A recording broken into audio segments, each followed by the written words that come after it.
Nenhum detalhe é pequeno demais para quem é apaixonado por cerveja.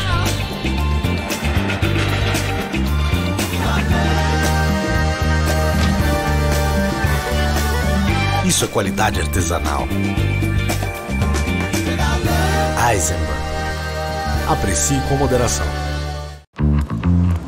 Hoje em dia existe um jeito novo para tudo. Para voltar para casa de carro, para ouvir a playlist predileta, assistir aos nossos programas favoritos e até para estar perto dos amigos. Com a nossa alimentação não é diferente.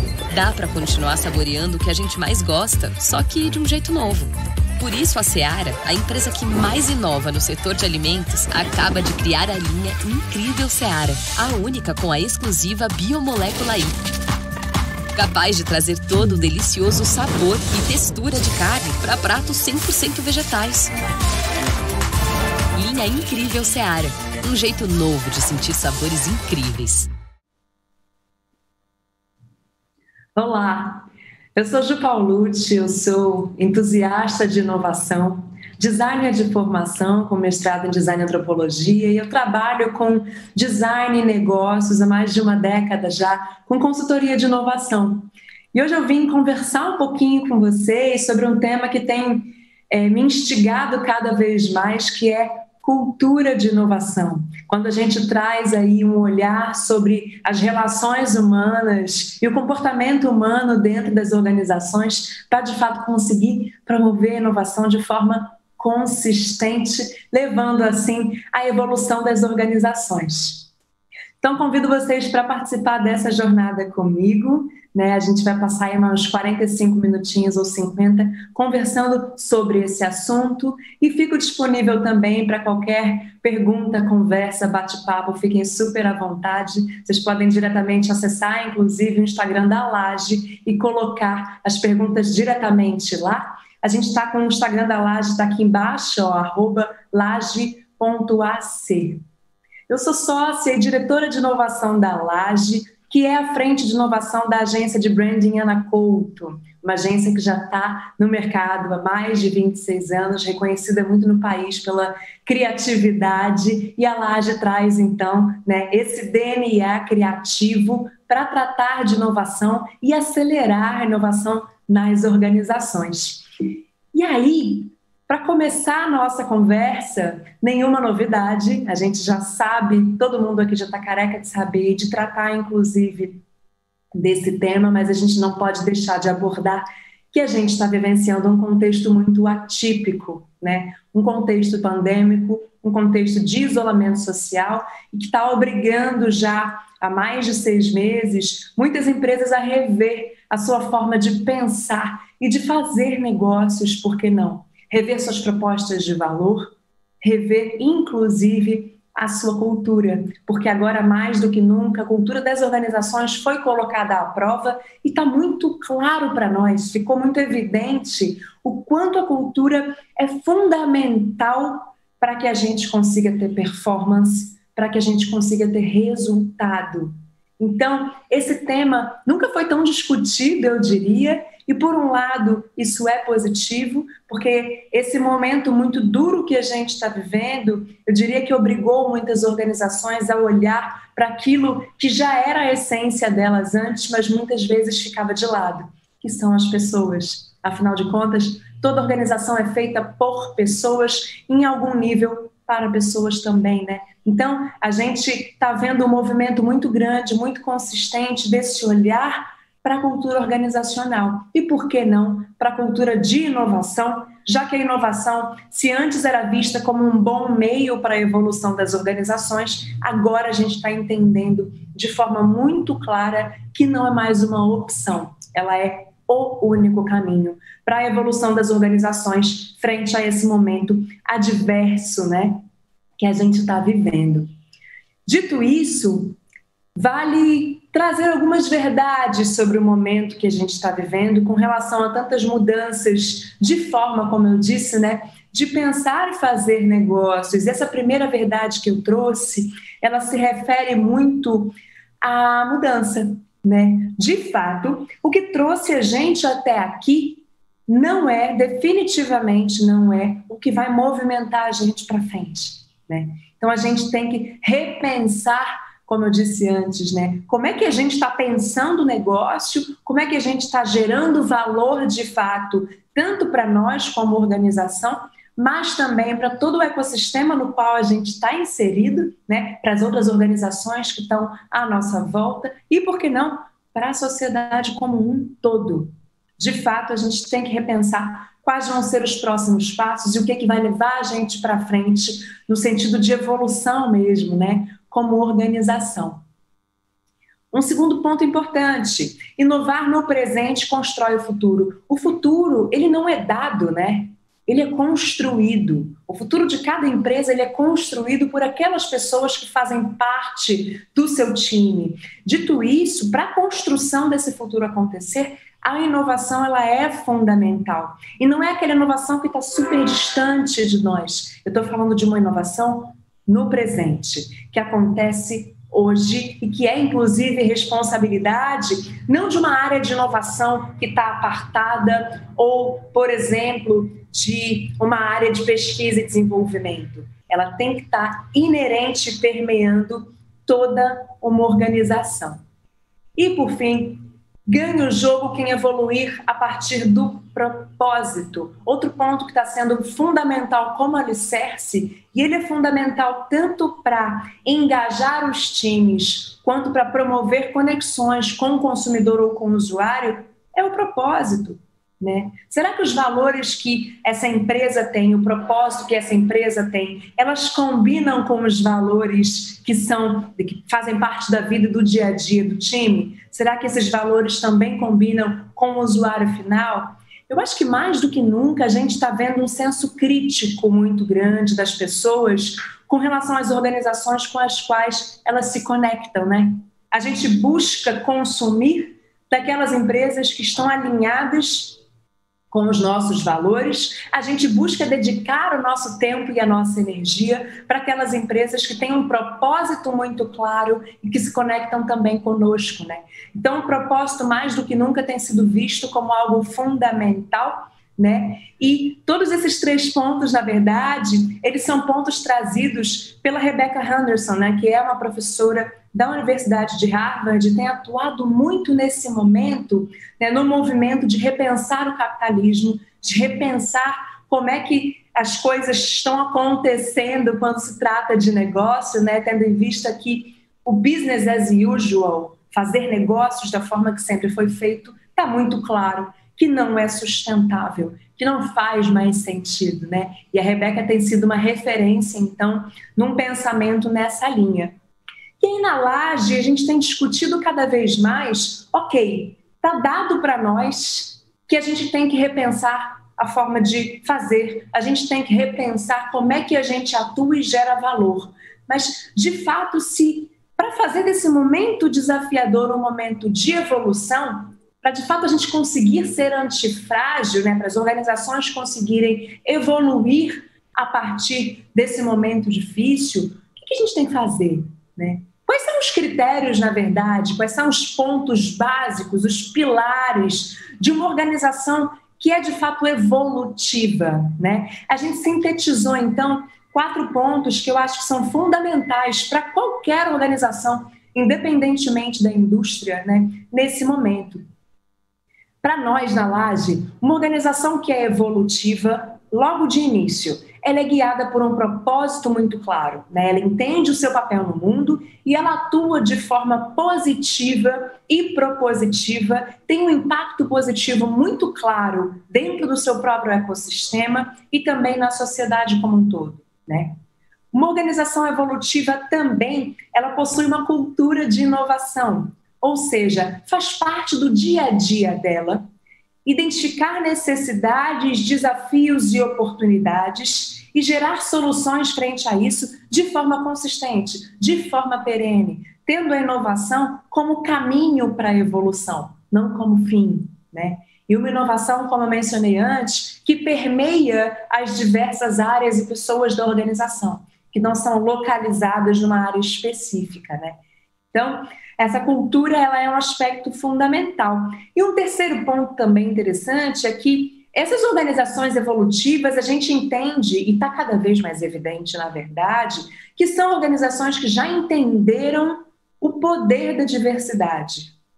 É uma diversidade como diferencial mesmo, tá? É uma diversidade que a gente olha, na verdade, para o poder que tem a soma de perspectivas diversas, de formações distintas, de experiências de vida, por que não, né? E essa soma, ela é combustível para a inovação acontecer.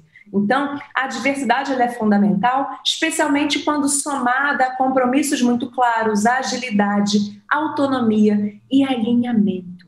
Esses pontos são pontos fundamentais que a gente cada vez mais está vendo que a gente não pode abrir mão, né? Quando está pensando no funcionamento de uma organização. E quarto ponto para fechar, né? Quando a gente fala de organizações evolutivas, a gente realmente tem que ter muito claro para nós, e essas são organizações com visão ecossistêmica, ou seja, elas entendem que elas estão inseridas dentro de um ecossistema muito maior, né? Com outras empresas envolvidas, com seus fornecedores, seus colaboradores e uma série de outros stakeholders mais.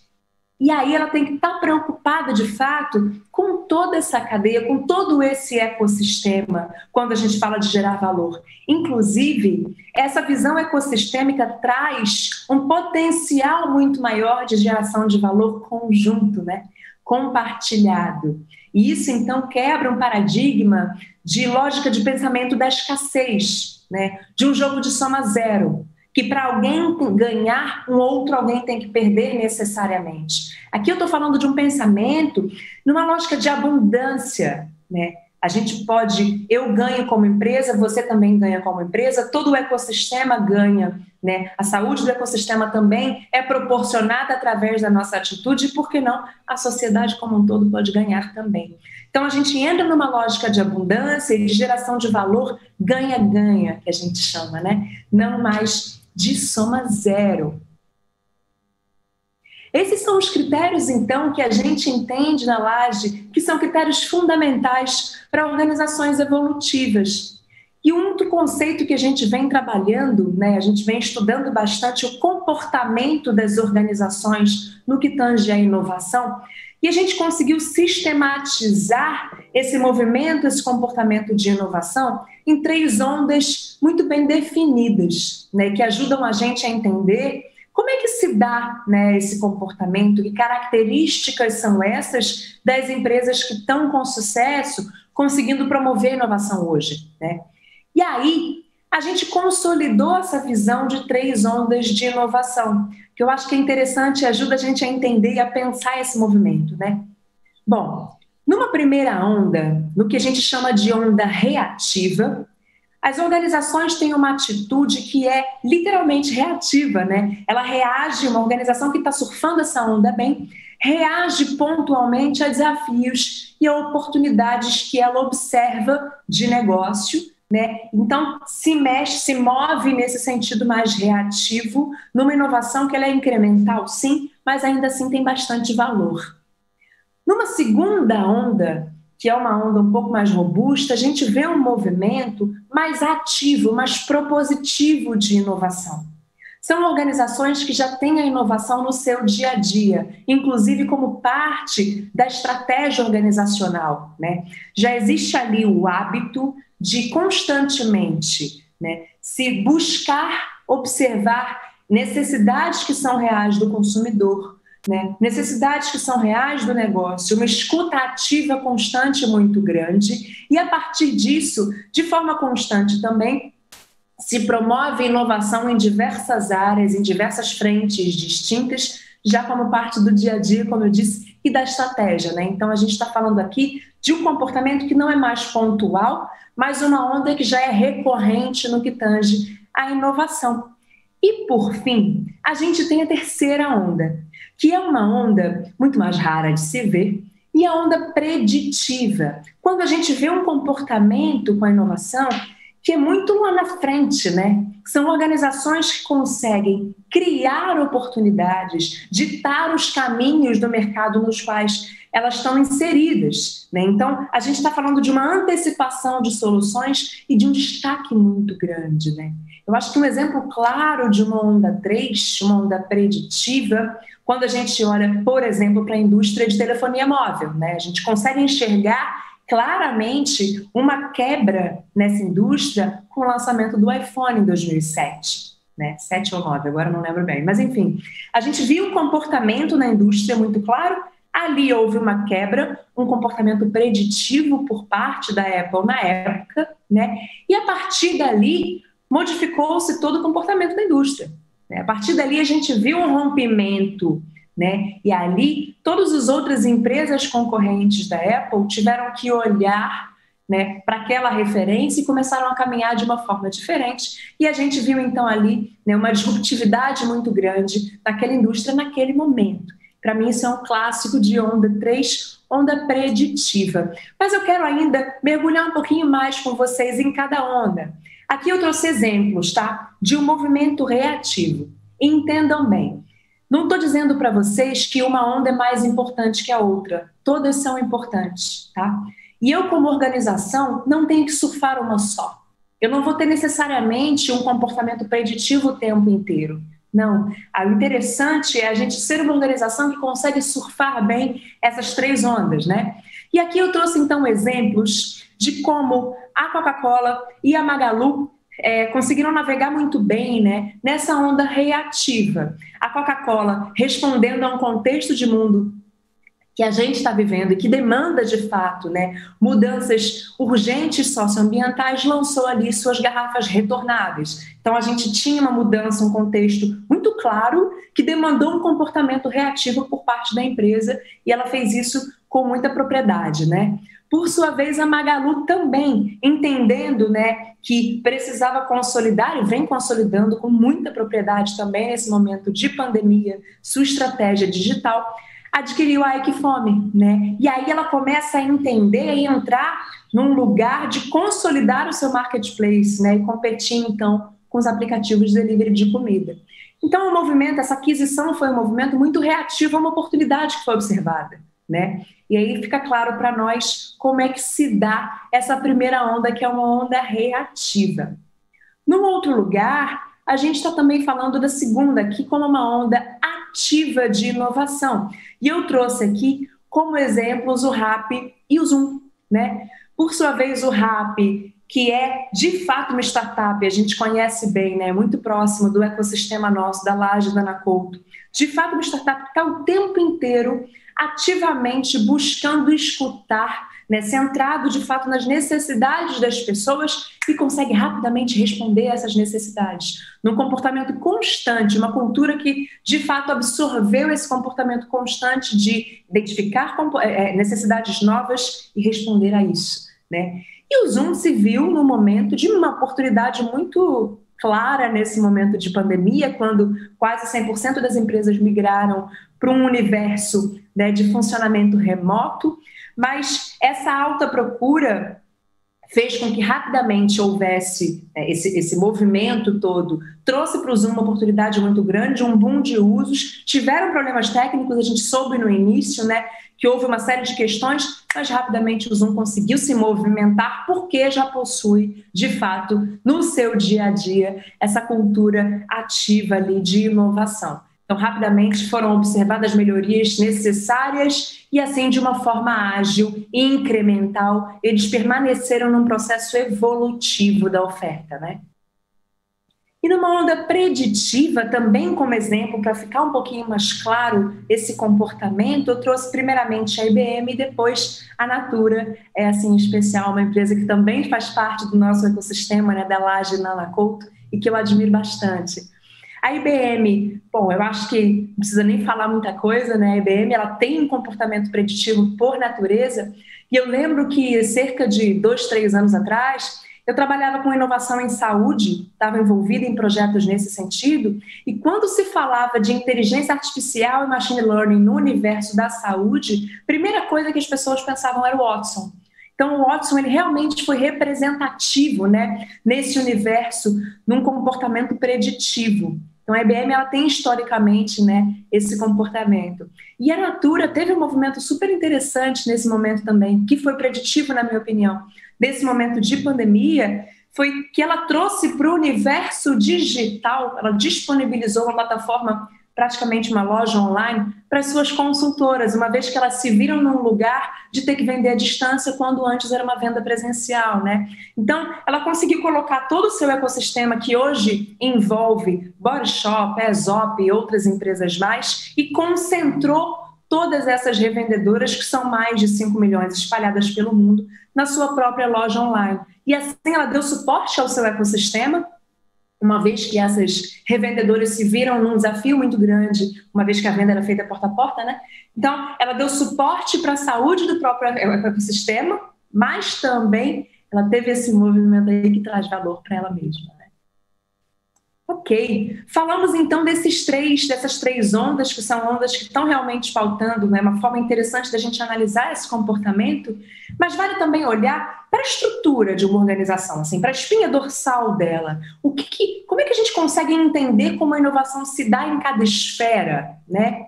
Bom, numa primeira esfera, que é a esfera de oferta, eu acho que existe em um lugar muito já de conhecimento comum, que é a importância da gente ofertar produtos e serviços com foco no usuário. Isso já não é mais diferencial, já é premissa, né? Alinhando assim a oferta com canais e experiência, mas com direcionamento muito claro, gente. Inovação, de forma muito concisa, a gente está falando de uma solução, algo novo ou uma adaptação, enfim, algo incremental, pode ser disruptivo ou incremental, mas que vem responder claramente a uma necessidade real, né, ou uma oportunidade que é muito real e gera valor para as pessoas. Dito isso, de forma simples, premissa é de fato a gente conseguir olhar, né, de forma centrada, com foco no usuário, o que a gente está oferecendo. E aí, olhando para a estrutura de uma organização, e isso, às vezes, as organizações não se atentam tanto, é muito importante a gente criar um suporte estrutural para a inovação acontecer, né? Ter modelos de negócios, ter processos que guiam a operação e que facilitam, muitas vezes, a inovação acontecer. E, por fim, né, nos pilares de uma organização, o terceiro pilar, que também, acho que antes da pandemia mais, né, vinha sendo deixado de lado ou em segundo plano por muitas organizações, mas agora a gente está vendo um movimento de atenção, é a cultura. E aí, quando a gente fala de cultura, a gente está falando de fato de algo que é o que a gente chama de enabler, né? É o que possibilita a inovação acontecer. Então, eu estou falando dos valores compartilhados, das relações, como elas se estabelecem dentro de uma organização, né? Da mentalidade, do mindset da organização como um todo e suas diferentes áreas, da forma de trabalho, por que não, competências, habilidades e tudo mais que é inerente ao ser humano e as suas relações dentro de uma empresa. Cada vez mais a gente está vendo que a cultura, ela é fundamental para a inovação acontecer. Investir tempo para olhar como as relações humanas acontecem dentro de uma organização. Como é o clima, como é a mentalidade, que competências são essas que a gente tem que ter. Esse é um fator que está sendo fundamental para o movimento de inovação nas organizações, né? A gente está entendendo, cada vez mais está claro, que nesse momento que a gente está vivendo, no qual as organizações foram postas à prova, a cultura se mostrou determinante, tanto para a inovação como meio, lembrando que a inovação é caminho para a evolução, ela não é fim, ela é meio, mas também para performance e para resultado. Não tem como mais a gente não entender que as organizações são feitas de pessoas e que são as relações entre essas pessoas que trazem para nós performance e resultado. Por isso é tão importante a gente tratar de cultura hoje, né? E o Hofstede, ele é uma referência interessante para definir cultura, porque é muito difícil muitas vezes, é tão intangível, né? Então, como é que a gente define cultura? E o Hofstede traz aqui uma perspectiva interessante. Ele diz: a cultura é a maneira pela qual os membros de uma organização se relacionam entre si e com o mundo exterior. E ela pode ativar ou dificultar a estratégia de uma organização. Ela pode catalisar a inovação, ela pode também ser um impeditivo para a inovação. E é exatamente para esse lugar da cultura que a gente vai olhar hoje, né? E por fim, a gente também tem o Schein, que é outra referência importantíssima quando a gente estuda cultura organizacional, e ele fala que a cultura representa para grupos e organizações o mesmo que o caráter representa para indivíduos. A cultura pode assim ser então entendida como caráter de uma organização. Olha que interessante esse ponto de vista dele, né? E aí, colocando numa frase, né, eu até tentei deixar de forma mais simples esse entendimento para falar de cultura de inovação especificamente, né? Na Laje a gente entende que cultura de inovação ela se refere à capacidade que uma organização tem de promover a inovação recorrentemente para responder às constantes mudanças do mercado e da sociedade de forma ágil, compreendendo assim a inovação não como fim, mas como meio para a prosperidade sustentável. Nosso grande objetivo aqui é a prosperidade sustentável. Nosso objetivo também é conseguir responder a constantes mudanças, seja do mercado ou da sociedade, da forma mais ágil possível. E essa responsividade vem da cultura de inovação. Sem uma cultura de inovação, dificilmente a gente consegue ter agilidade na resposta às mudanças, né? E aí, trouxe mais uma referência que é fundamental para quem estuda esse tema, cultura de inovação, que é uma pesquisa que foi realizada pelo Jay Rao e pelo Joseph Weintraub, do Babson College, né? A Babson College tem esse lugar de pensamento sobre cultura de inovação, e é interessante como eles consolidaram o que é uma cultura de inovação em 6 aspectos muito claros, né? Por um lado mais racional, a gente está falando que uma cultura de inovação pode ser medida pelos recursos, processos e resultados de uma organização. Por um outro lado, um lado mais emocional, pelos valores, atitudes e clima da organização. Vale dizer, no entanto, que avaliar a cultura de inovação sob os aspectos racionais, ela é mais fácil, né? Essa mensuração ela é mais fácil um pouco. Por isso, ela tem sido um foco maior das organizações.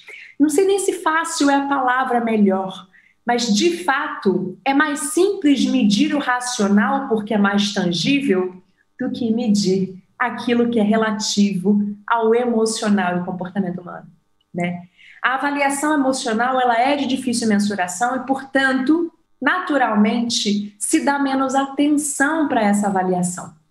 Vou mergulhar um pouquinho mais a fundo no que é de fato que representa cada um desses pilares, porque fica bastante mais claro assim, o que a gente chama de cultura de inovação, né? Quando a gente fala dos recursos de uma organização, a gente está falando de ter pessoas, sistemas e projetos voltados, conformados para a inovação acontecer. Então, são as pessoas específicas que a gente precisa para fazer esse sistema rodar, o sistema em si, tá? Facilitando a inovação acontecer e projetos que são dedicados a isso.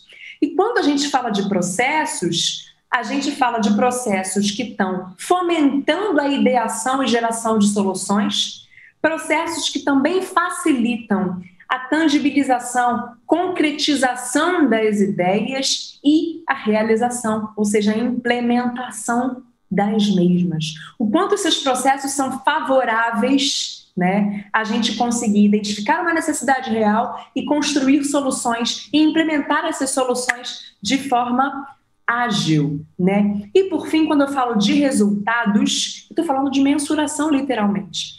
O quanto a gente, como organização, passa a ser externamente reconhecido como uma organização inovadora, isso é importante.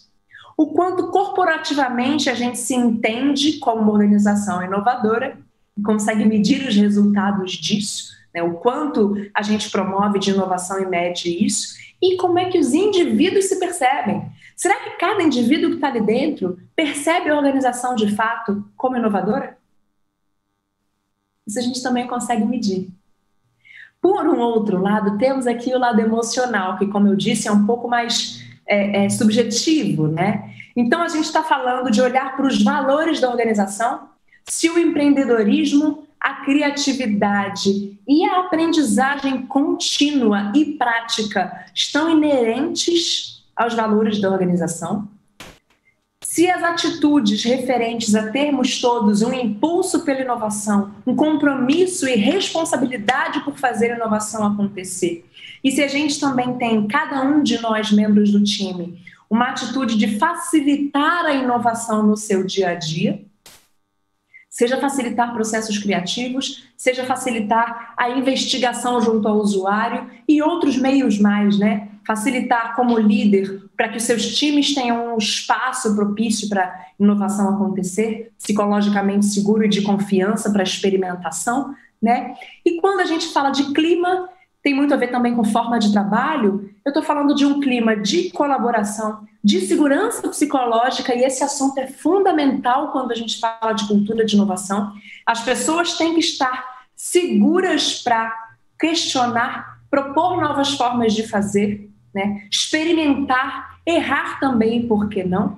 E um clima de simplicidade, que vai um pouco de encontro ao perfeccionismo, né? Aqui a gente está esbarrando muito num lugar de inovação ágil. Então, é uma inovação experimental que a gente aprende fazendo e evolui a partir de erro, né? Então, essas características todas aqui compõem uma cultura de inovação. E eu achei importante nessa conversa que a gente está tendo agora trazer esses pilares até para provocar uma reflexão.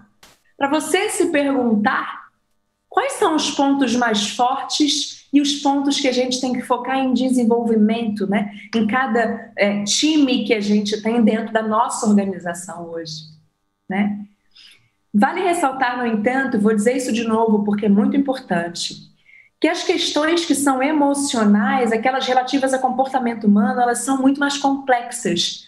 Por isso, recebem geralmente menos atenção. No entanto, são essas questões que têm o maior poder de moldar a cultura de inovação numa organização e criar de fato, consolidar de fato, uma vantagem competitiva sustentável. Então vamos sim olhar para valores, vamos sim olhar para atitudes, para o clima, para as relações como se estabelecem, para a liderança, como é que essa liderança está se colocando para fomentar uma cultura de segurança, psicologicamente segura, para facilitar os processos, para que a inovação floresça, para que a implementação das ideias aconteça. Enfim, tudo isso é fundamental a gente refletir e atuar, né, nesse sentido. Porque no final das contas, pessoal, tudo se resume a pessoas. Como eu já disse e vou insistir, organizações são feitas por pessoas e são as relações entre essas pessoas que determinam resultado, que determinam performance, que determinam, inclusive, o impacto positivo que as organizações têm no seu ecossistema e na sociedade como um todo. Então, a gente tem que privilegiar o olhar, sim, para as pessoas. E voltando, então, ao conceito de organizações evolutivas, né? Tudo começa quando a gente provoca e potencializa cada indivíduo. Uma transformação individual que impacta diretamente na transformação dos times, porque as relações entre as pessoas se modificam para um lugar que privilegia a inovação, um espaço psicologicamente seguro, relações de confiança. Então, as formas de trabalho são impactadas, se tornam muito mais colaborativas nesse sentido. E aí, se cada time tem a sua forma de trabalho impactada, modificada, a gente acaba impactando toda a organização, culturalmente falando, e a mudança dessa organização, dos seus valores, da sua forma de pensar e fazer negócio, do dia a dia de trabalho, acaba impactando, no final das contas, todo o ecossistema. Lembrando que a gente está falando de uma lógica que sai do business as usual, que sai do olhar para privilegiar shareholder e entra num lugar de privilegiar stakeholders, de privilegiar o nosso ecossistema e todo mundo que está presente. Geração de valor agora, pessoal, ela é coletiva, tá? E ela é não mais, né, para aquela meia dúzia de pessoas que fazem parte de um board, enfim, que a gente chama de shareholder, né? Agora a gente está olhando para todo o ecossistema e a gente tem sim a responsabilidade de gerar valor compartilhado, ok? Dito isso, maior impedimento para a cultura de inovação, muito importante trazer para a gente começar a caminhar para fechar essa conversa, né? Muitas pessoas me perguntam por onde começar. E eu digo, começa removendo a barreira do medo.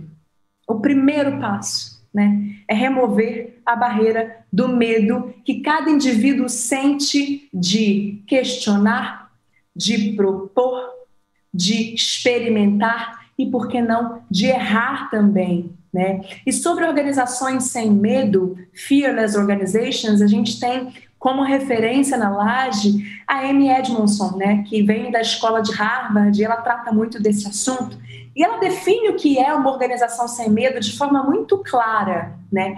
Primeiramente, essa é uma organização que possui como atitude, tá, que permeia todas as suas áreas, o arriscar e o falhar também.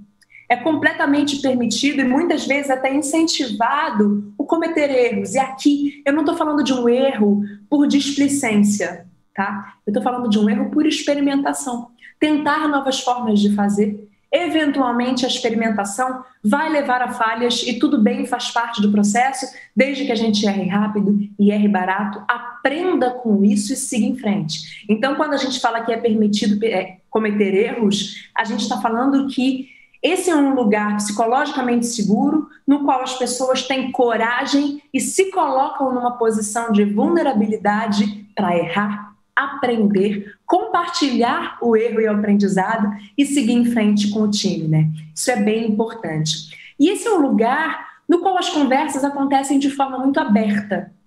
Tópicos difíceis, inclusive, conversas difíceis, são discutidas abertamente com um intuito positivo e propositivo. E assim a gente está falando de conversas difíceis que são inteligentes e que movimentam de fato a evolução, o aprendizado de todo mundo, né? Dos indivíduos, dos grupos e da organização como um todo. Num lugar aí muito de, sem crachá eu coloquei aqui, né? Num lugar muito de horizontalidade, isso é fundamental. Né? Que se crie um ambiente no qual todo mundo se sente à vontade para ter conversas difíceis, colocar um feedback claro, propositivo para todas as direções, de baixo para cima e de cima para baixo. Por que não? Para os lados também, né? Disposição para ajudar também é um aspecto fundamental que a Amy traz. Então, é uma cultura colaborativa por definição nesse lugar, né? E mais uma vez eu vou trazer aqui inclusão e diversidade como pilar fundamental, porque quando a gente tem como pilar fundamental numa organização a inclusão e a diversidade, cada um dos indivíduos se sentem completamente à vontade para ser quem eles são e para pensar da forma que eles de fato pensam, né? Se colocar da forma que eles de fato acreditam. E isso é fundamental, porque isso gera soma, né? E é essa soma que é combustível para a inovação. Então tem um lugar aí de cada indivíduo também entender a importância de dar espaço para a opinião do outro, né? E de colocar seus pensamentos ali à prova para crescer em conjunto, porque a diversidade traz crescimento no final das contas para todo mundo, né? Então, como aspectos fundamentais para a cultura de inovação, trouxe aqui para vocês, para a gente deixar muito mais claro, né, em 3 palavrinhas: vulnerabilidade. E aqui eu estou falando de um lugar que não é sinônimo de fraqueza, eu estou falando de um lugar de cada indivíduo poder se colocar da forma que ele é, sem medo de ser julgado, sem uma armadura por medo de repressão ou coisa assim. Eu estou falando de líderes que são muito mais humanos e conectados com os seus times, que estão preocupados em facilitar contextos muito mais do que comando e controle. E eu estou falando também de uma vulnerabilidade que permeia todos os times, né? Todo mundo se sente à vontade e seguro para experimentar, para questionar, né? Para inclusive errar, por que não? Sem medo de repressão, sem medo de enfim, sofrer alguma penalidade por conta desse comportamento, né? Então as pessoas se sentem à vontade para se colocarem de modo vulnerável, porque esse é de fato um ambiente de confiança. Isso é fundamental também, e de segurança psicológica. E fiquem com esse termo em mente, porque ele é fundamental. Se você que está me assistindo é um líder, pense como você hoje está promovendo, fomentando a segurança psicológica dos seus times. Se você faz parte de um time, pense o quanto você está colaborando e fomentando a segurança psicológica dentro desse time também. Porque no final das contas, a segurança psicológica, a cultura como um todo, ela é feita por cada um de nós. Ela não é dado para nós. Toma aqui, essa é a cultura dessa organização. Ela é construída pela forma de pensar e agir de cada indivíduo, como as relações se dão, né, dentro de uma empresa. Portanto, ela é responsabilidade de todo mundo. Para fechar esse papinho, que pena, porque eu fico super animada de falar sobre esse assunto, poderia aqui continuar falando, trouxe 3 questionamentos que eu quero que vocês se façam para começar a trazer o assunto cultura de inovação para o dia a dia de vocês. Primeiro, o quanto o seu time vivencia genuinamente a cultura do medo e da insegurança. E se você achar que ele vivencia, é hora de mudar. É hora da gente entender como é que a gente desfaz esse que é o maior impedimento para a cultura de inovação acontecer. Segundo questionamento, o quanto a experimentação faz parte do dia a dia do seu time?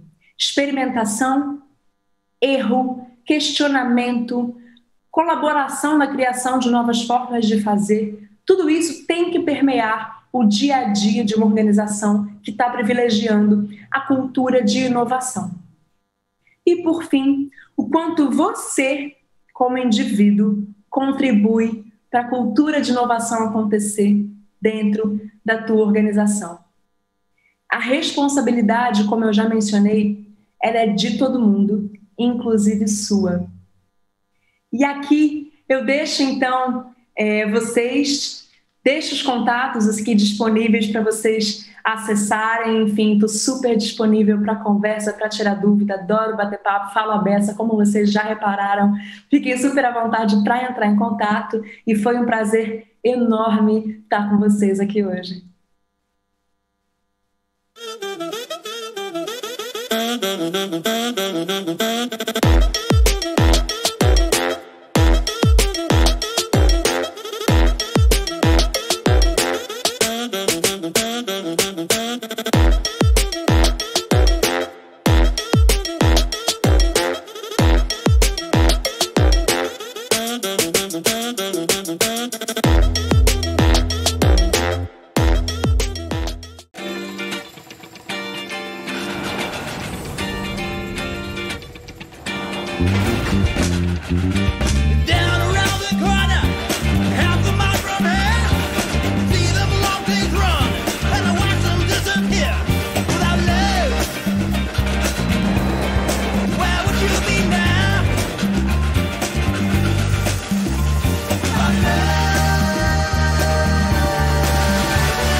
Nenhum detalhe é pequeno demais para quem é apaixonado por cerveja.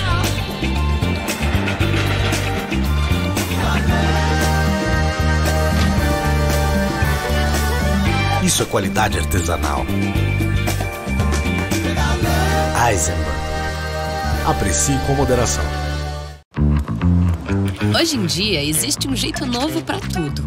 Pra voltar pra casa de carro, pra ouvir a playlist predileta, assistir aos nossos programas favoritos e até pra estar perto dos amigos. Com a nossa alimentação, não é diferente. Dá pra continuar saboreando o que a gente mais gosta, só que de um jeito novo.